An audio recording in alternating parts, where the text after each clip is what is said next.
sir sir ಒಂದೇ ಒಂದು ಕೇಳ್ತೀನಿ ಸರ್ ನಿಮ್ಮನ್ನ ಓಕೆನಾ ಇಷ್ಟೆಲ್ಲ ಮಾಡ್ತಿರಲ್ಲ ಸರ್ ಎಲೆಕ್ಷನ್ಗೆ ಇದೆಲ್ಲ ಏನೋ ಪ್ರಚಾರಕ್ಕೆ ಹಣ ಖರ್ಚಾಗತ್ತಲ್ವಾ ಸರ್ ಹೌದು ಸರ್ ಆಗುತ್ತಲ್ವಾ ಸರ್ ಎಲ್ಲಿಂದ ಬರ್ತಿದೆ ಸರ್ ಅದು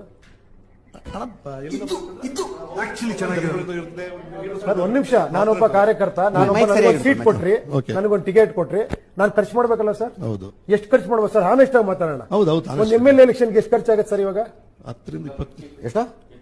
10 ಒಂದಂಗಿತ್ತು ಯಾರು ಬೆಂಗಳೂರು ಸುತ್ತ ಕಡೆ ಗ್ರಾಮ ಪಂಚಾಯತಿ ನೋಡಿ ನೋಡಿ ಒಂದ್ ನಿಮಿಷ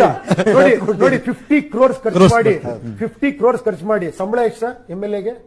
1 ಲಕ್ಷ 2 ಲಕ್ಷ 2.5 ಲಕ್ಷ ಏನೋ ಬಿಡಿ 3 ಲಕ್ಷ ಬರೋ 4 ಲಕ್ಷ ಸರ್ 3 ಲಕ್ಷ ರೂಪಾಯಿ ಜಾಬ್ಗೆ 50 ಕೋಟಿ ಸರ್ 50 ಕೋಟಿ ಬ್ಯಾಂಕ್ ಅಲ್ಲಿ ಇಟ್ಟರೆ ಒಂದು 15 ಲಕ್ಷ ಬಂದ್ಬಿಡುತ್ತೆ ಸರ್ ತಿಂಗಳಿಗೆ ಅದನ್ನೇ ಬಿಸ್ನೆಸ್ ಮಾಡ್ಕೊಂಡಿದ್ದಾರೆ ಅದೇ ಬಿಸ್ನೆಸ್ ಮಾಡ್ಕೊಂಡಿದ್ದಾರೆ ಅದನ್ನ ಯಾರು ಮಾಡ್ಕೊಂಡಿರೋದು ರಾಜಕಾರಣಿಗಳು ಯಾರು ನೀವು ಯಾರು ಜನನೇ ನಾವೇ ಮಾಡಿರೋದು ಈಗ ಯಾರು ಚೇಂಜ್ ಆಗ್ಬೇಕಾಗಿರೋದು